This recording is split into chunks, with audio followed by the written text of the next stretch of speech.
Il y a une déception à l'égard de la France. Et il y a une déception parce que on a peut-être trop laissé croire que c'était nous tout seuls qui allions régler en totalité la question du terrorisme sur le continent africain.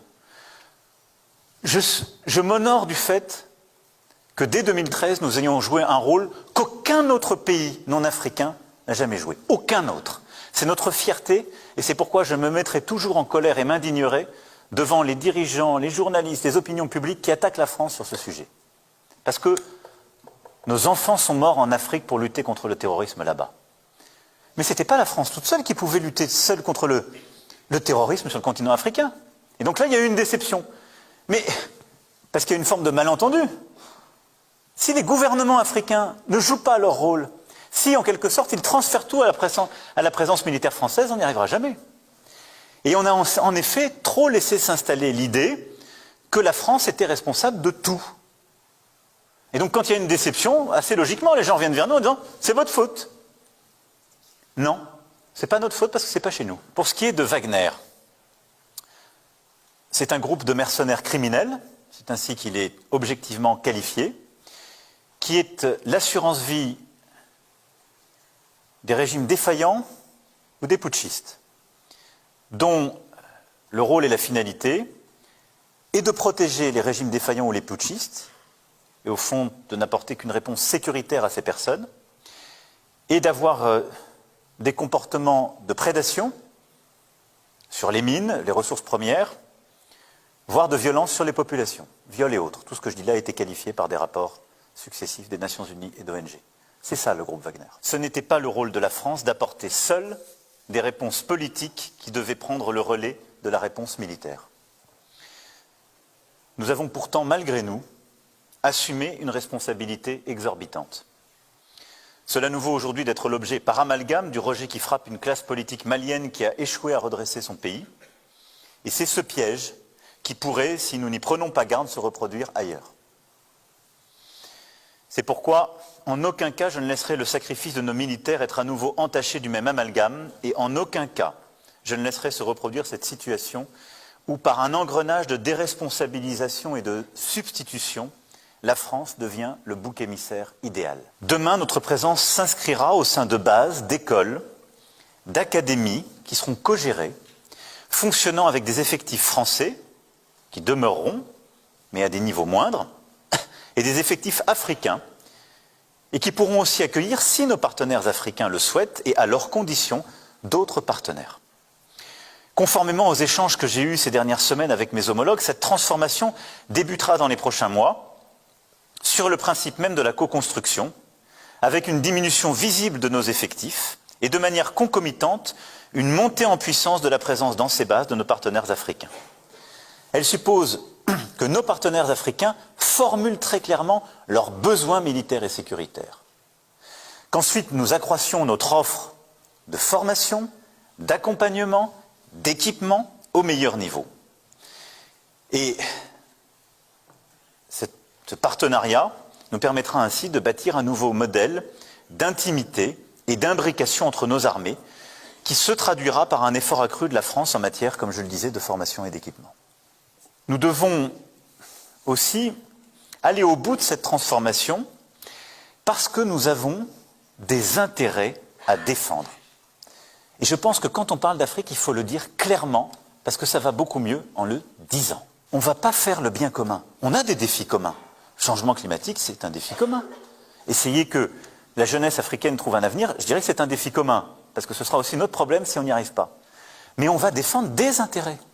Et c'est ça un partenariat réciproque et équilibré. C'est qu'on ne prend pas les gens pour des imbéciles. On ne dit pas on arrive chez vous parce qu'on va faire le bien chez vous à votre place. Parce que vous n'êtes pas capable de savoir ce qui est bon pour vous, de le penser ou de le faire. Non. On vient défendre nos intérêts et on le fait de manière respectueuse avec les intérêts des pays africains où on se déploie. Nous avons aujourd'hui encore trop de nos entreprises qui ne produisent pas les travaux de meilleure qualité parce que c'est l'Afrique. Ça ne marchera plus. Et je vous le dis en toute sincérité, je ne défendrai plus les entreprises qui ne sont pas prêtes à se battre. Quand le président de la République va dans un pays où reçoit un dirigeant et qu'il a un N-10 à côté de lui face à un président africain, personne ne peut considérer que c'est une marque de respect. C'est pas pareil quand on va en Allemagne, en Pologne, dans des pays du Golfe, en Chine. L'Afrique est devenue une terre de compétition. Il faut donc qu'on ait un réveil du monde économique français pour se dire on doit aller s'y battre. C'est les patrons qui doivent y aller quand il y a un grand contrat. Et quand on prend un contrat, il doit être délivré en temps, en qualité. Et s'il y a des problèmes, il faut qu'on puisse savoir très clairement d'où vient le problème. Je ne dis pas que tout le monde est parfait. Et parfois, nos partenaires africains ne sont pas non plus au rendez-vous de ce qu'ils nous avaient promis à tel ou tel endroit de l'administration. C'est une réalité. Très bien. Vous avez bien écouté, très bien suivi cette vidéo de Emmanuel Macron. Du début à la fin. C'est ce que j'aimerais vous dire. Emmanuel Macron a tout résumé ici. Il a tout résumé ici, dans sa vidéo. Vous avez tous entendu. La France n'est pas là, en Afrique parce qu'ils aiment l'Afrique. La France n'est pas en Afrique parce que ils veulent le bonheur de l'Afrique. La France est en Afrique, c'est pour leur intérêt. Il a bien dit dans sa vidéo là. Je vais vous mettre quelques parties, vous allez l'écouter. On va partir pas à pas. Les parties les plus importantes, c'est des parties là que je vais prendre dans cette vidéo là. Et je vais vous décortiquer, je vais vous parler de ces parties là. C'est pour vous dire que le problème de l'Afrique, c'est pas seulement que la France. La France a sa part de responsabilité à 50% dans le sous-développement de l'Afrique. Et les 50 autres pourcents reviennent aux dirigeants actuels de l'Afrique. Déjà, je vais vous commencer par sa petite phrase-là. Je vais vous donner mon point de vue et vous allez aussi donner vos points de vue dans des commentaires. Et surtout, n'oubliez pas de partager cette vidéo. Elle est très très importante. Mes frères et sœurs, suivez-moi cette partie et je vous reviens. Si les gouvernements africains ne jouent pas leur rôle, si en quelque sorte ils transfèrent tout à la présence militaire française, on n'y arrivera jamais. Et on a en effet trop laissé s'installer l'idée que la France était responsable de tout. Et donc quand il y a une déception, assez logiquement, les gens viennent vers nous en disant « c'est votre faute ». Non, c'est pas notre faute parce que c'est pas chez nous. Nous devons aussi aller au bout de cette transformation parce que nous avons des intérêts à défendre. Et je pense que quand on parle d'Afrique, il faut le dire clairement, parce que ça va beaucoup mieux en le disant. On ne va pas faire le bien commun. On a des défis communs.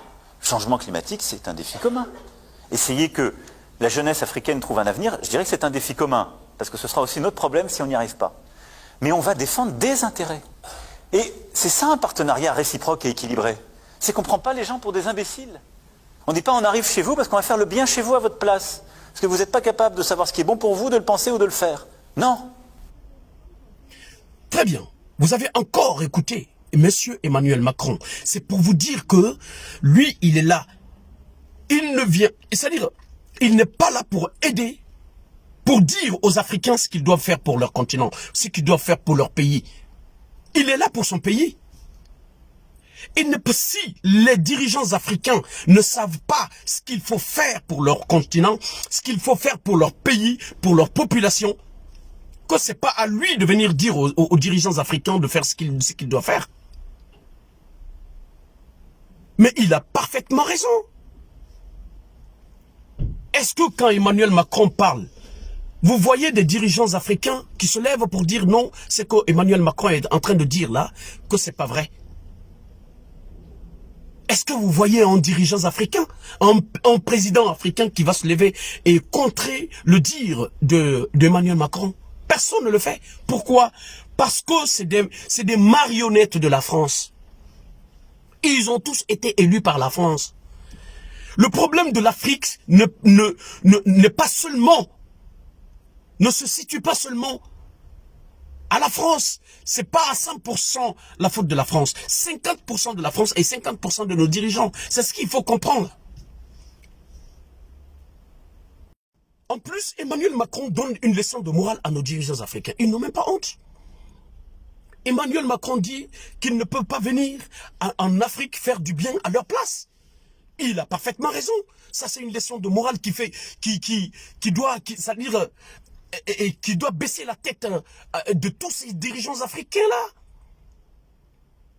Il dit en plus que si les dirigeants africains ne savent pas ce qu'il faut faire pour leur continent, que ce n'est pas eux qui viennent pour faire ça à leur place. Mais c'est honteux, c'est vraiment honteux. C'est pas possible. Et la France aussi nous parle de Wagner. Il traite le Wagner des criminels réunis. Mais écoutez, sans déconner, des criminels réunis. Toutes les puissances qui sont en Afrique aujourd'hui sont des criminels réunis. C'est pas seulement Wagner. Ils sont tous pareils. Le terrorisme qui est en Afrique. Qui c'est qui crée le terrorisme en Afrique? Qui c'est qui crée cela? Qui c'est qui a créé tous ces bordels-là qui sont en Afrique là? Toutes les puissances qui sont en Afrique là sont tous des criminels. Ils sont tous des criminels. Ils sont là pour leur intérêt. Ils s'en foutent de l'intérêt de la nation. Ils peuvent créer des rébellions pour pouvoir sucer l'Afrique. Ils sont tous pareils. Et je vais vous laisser encore une autre partie de Emmanuel Macron. Vous allez écouter ça et je vais vous parler de mon point de vue. À tout de suite. On vient défendre nos intérêts et on le fait de manière respectueuse avec les intérêts des pays africains où on se déploie. Et voilà. Emmanuel Macron vous parle la vérité. Ce qu'il dit, c'est réellement ça. Il vous parle enfin la vérité. Les Africains ouvrons enfin les yeux. Emmanuel Macron dit, c'est-à-dire, il vous fait comprendre qu'il est en Afrique. C'est pas pour le bonheur de l'Afrique. Il est en Afrique, c'est pas pour aider les Africains. Il est en Afrique, c'est pas pour les intérêts de l'Afrique. Il est en Afrique, c'est pour son propre intérêt à lui. C'est l'intérêt de la France qui l'amène en Afrique. Il vous le dit très clair. Et vos dirigeants qui sont là, vos dirigeants africains qui sont là, Emmanuel Macron vient d'un autre continent, il vient de notre pays, la France, qui est la France, pour venir chercher le bonheur de son pays, en Afrique, chez les Africains. Et les dirigeants africains qui sont là, pourquoi eux, ils ne peuvent pas mettre aussi l'intérêt de leur nation? Ils ne peuvent pas mettre aussi l'intérêt de l'Afrique en première ligne? Pourquoi ils ne pensent pas à ça? Les dirigeants africains, pourquoi? Arrêtons d'accuser la France. Arrêtons d'accuser la France. Si on accuse la France, ça sera à 50%. Les 50 autres pourcents reviennent aux dirigeants africains. Emmanuel Macron met l'intérêt de son pays devant. Pourquoi les dirigeants africains ne mettent pas les intérêts de leur pays devant? Pourquoi eux aussi ne peuvent pas imposer l'intérêt de leur pays? Pourquoi? En plus, c'est notre continent. Le continent africain, l'Afrique nous appartient à nous. Ça n'appartient pas à la France, ça n'appartient pas à l'Europe. Ça appartient aux Africains. Pourquoi les Africains, les dirigeants africains ne mettent pas les intérêts de l'Afrique, de leur pays, de leur continent en première ligne? Pourquoi ils ne pensent pas à cela? Emmanuel Macron, en plus, Emmanuel Macron se lève, il parle. Il parle, on ne voit aucun dirigeant africain qui se lève pour contrer le dire de Emmanuel Macron, de dire effectivement ce qui se passe, ce qui est en place. Ce qui est ce qui a été mis en place par la France. Pourquoi il ne se lève pas pour le dire? C'est non seulement que nous mettons sur les réseaux sociaux pour dire, ou des commentaires pour dire que oui, tout ce qui se passe en France, et en Afrique, c'est la France qui est derrière. Pourquoi ces dirigeants africains ne se lèvent pas pour le dire? Pourquoi ils se lèvent pas pour le dire? S'ils ne sont pas eux aussi dans ce système. C'est eux qui accueillent la France en Afrique. Tout ce qui se passe en Afrique, c'est-à-dire, c'est eux qui négocient avec la France. Ça veut dire que le problème de l'Afrique vient même de l'Afrique. Même.